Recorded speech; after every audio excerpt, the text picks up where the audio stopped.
sort of shit or get off the potty kind of thing about where he's playing people and put people in their better positions rather than try and fit something together, because he's going to have to at some point when he gets everyone back anyway. And look, if you think Luke Briscoe's been playing well enough to deserve his place in the side on the wing, put him on the other wing where his brother fucking embarrassed himself when he spent more time like eyeing up Ryan Hall than trying to take a ball that was eminently takeable if he'd have actually looked for it. Yeah. But I think that decision's been made for him by that performance. Well, you'd hope so, but this is Richard Agar we're talking about. Yeah, true. Although he won a Challenge Cup last year, so it's clearly not that bad. Tom Andrews said, "Well, that was outstanding. Possibly the first back-to-back win in my time listening to SLP." Oh, bless you, Tom.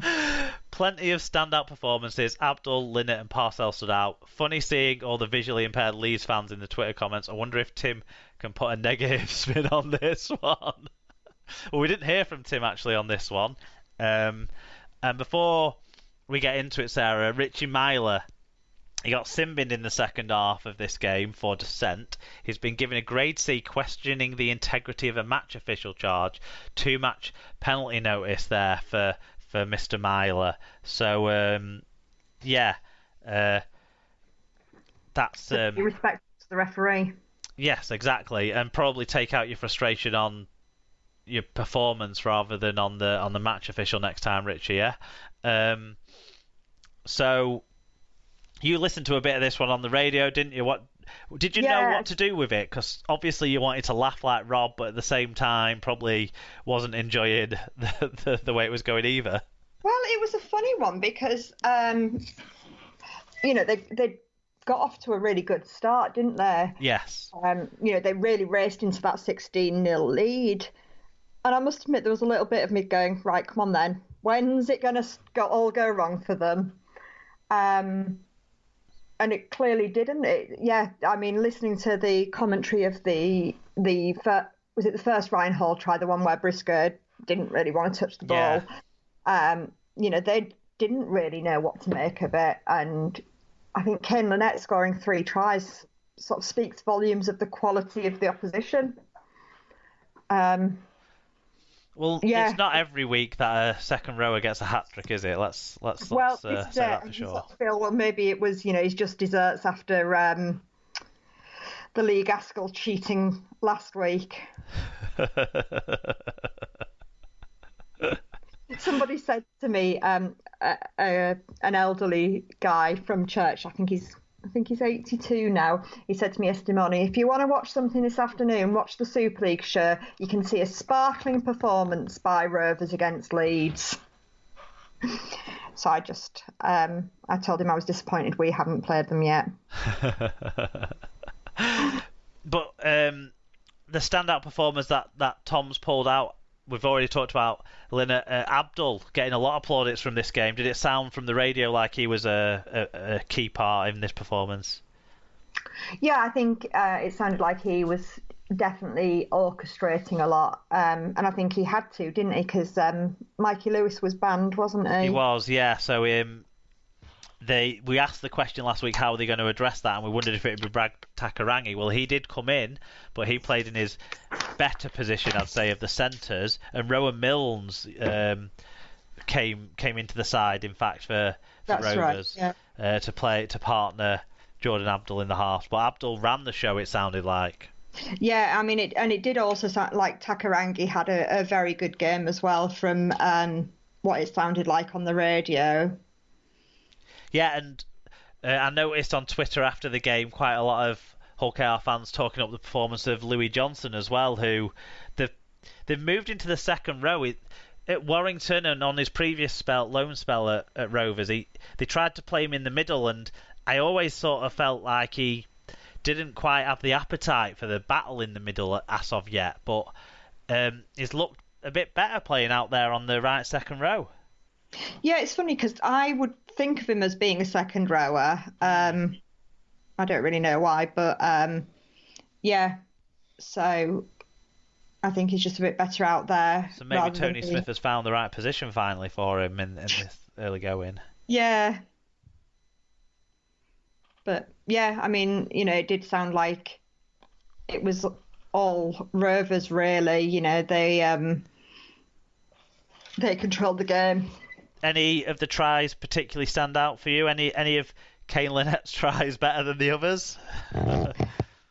I didn't actually see any of them. I just heard them, and I can't actually recall enough about what I was listening. I've seen them, and I can't remember them being any different to each other. I think one maybe was from a kick, but the other two were very, very similar-ish to each other. It was funny because on the commentary they were going on about, Ryan Hall, he scored those 3 tries that first match, and he's not scored anything yet. And then what was it, the 12th minute, and he scored again. And it would be remiss of us to not mention that took him to 200 tries in Super League, and took him to second place outright in the all-time Super League try scorers charts. You'd have to think that if he keeps his form going, he'll overtake Danny Maguire this season in that count as well. So he's back, isn't he? Ryan Hall is maybe even seems like it. Yeah. Dare we say it? Potentially an outside chance of an England call up if injuries go against some of the front runners for that position. So we'll see. Yeah. Anything else on this one, Sarah? I don't think so. Okay, let's move on to the other 6 o'clock kickoff on Friday then, and a game that we probably don't have as much to say about as most of the games. So Salford versus Lee, two of the poor starters this year. It was 8-6 to visit in Lee at half time actually, but they didn't add to that total in the second half. But Salford did score some points. It ended up 34 points to 8 in favour of Salford. James Child was the referee. We actually have incomplete team stats on this one because despite scoring a try for Lee, Ian Thornley apparently didn't play for Lee according to the stats. So, and I imagine he would have made the stats round up if he'd have actually played. So in the team stats, Ian Thornley with 1 try. Yeah. So individually, the players that we do know about. I think I've got these the wrong way around, actually. So I'll start with Salford. Ken Seo, 1 try, 204 metres. Christian Inu with 1 try, assist, and 131 metres. Lee Mossop, who played big minutes in this match, 101 metres. And Elliot Keir, who was preferred at fullback in this match for Salford, to Morgan Escarate. 7 tackles and 113 metres. For the losing Centurions, Anthony Gelling made his debut for them. 11 tackles, 171 metres and 7 successful offloads. Craig Mullen, 120 metres. It was his turn on the fullback merry-go-round for Lee this week. Alex Gerrard popped down from Glasgow to get 10 marker tackles and 101 metres, did Stevie's wife. And Matty Russell, 1 try and 101 metres. So nothing out of the disciplinary on this one, and no fan reviews on this one. We know Salford fans for some reason don't chip in to the show, which is strange. And Lee fans obviously haven't found us again after their promotion, so that's a shame too. I actually listened to this one on the radio whilst you were listening to Rovers versus Rhinos. And to be honest, the Radio Manchester commentary made this one out to be one of the worst games, not just of the season, but maybe of Super League history. Ever. Especially in the first half. The amount of times I think it was Jack and Trevor on Radio Manchester were doing the commentary between them. The amount of times they talked about the lack of quality, I just completely lost count. It was all the way through the first half.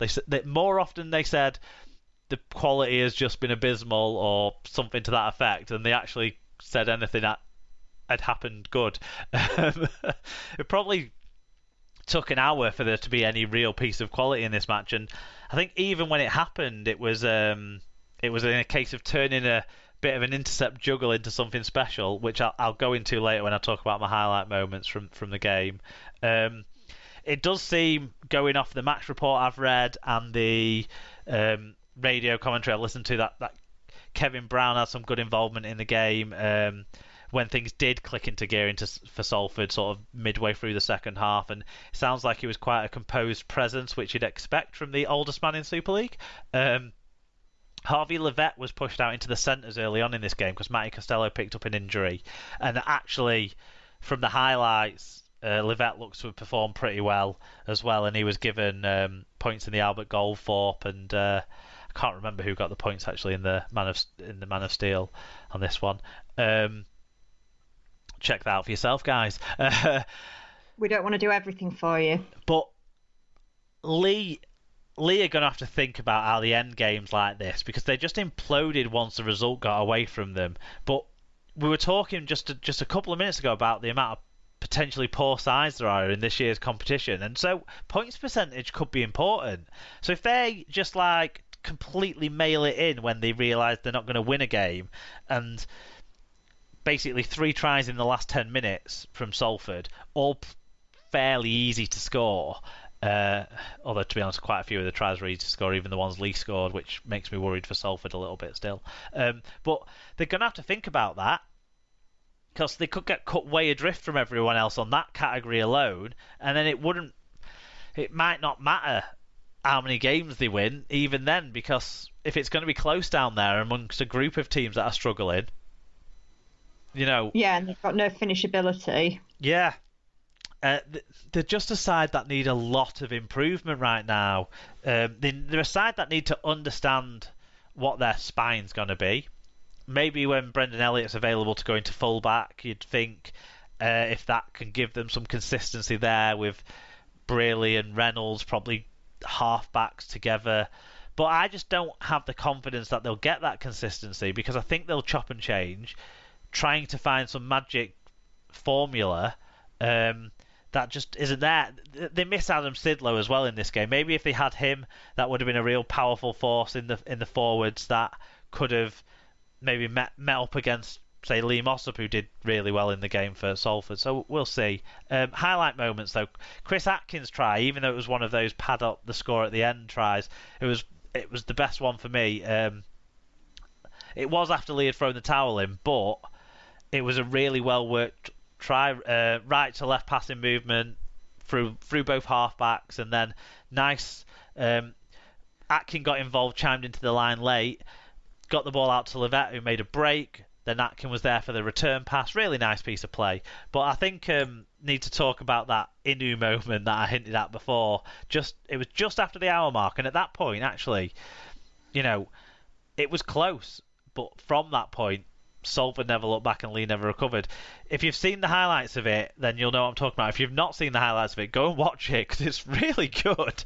Inu made this desperate dive to intercept a pass that actually, if it had found the centre, the Lee centre, they would have been scoring in the corner to make it 12-all. But instead, Inu kind of fumbled it with one hand, then juggled it with the other hand, and then on his third touch, he just batted it backwards into Ken Sio's hands and set Sio away to go the full length, and that opened up the 2-score margin that Lee then never really had a chance of closing. At that point, Lee were in the game. After that point, Lee were not in the game. Yeah. It was like, it's one of those things that you think all of it is so only Inu could really do it, because you thought he dropped it, which he does quite often when he goes for interceptions, but then just that, I don't know, the speed of thought, and also the willingness to take that chance that it wouldn't drop into the Lee player's hands when he's knocked it behind him, kind of blind in hope that the call he heard was from Sio and not from Thornley or Russell. Really good stuff. No, sounds good. I will go and look. It's your game next, Sarah. Yeah, I mean, I must admit, I did wonder why this was the televised game, but at least it meant I could watch it. Well, Wakefield turned up though, didn't they?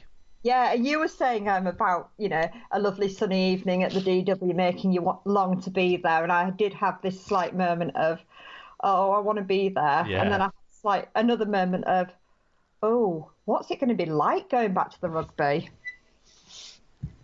It'll be great. it will be great. Just this thought of like, actually being near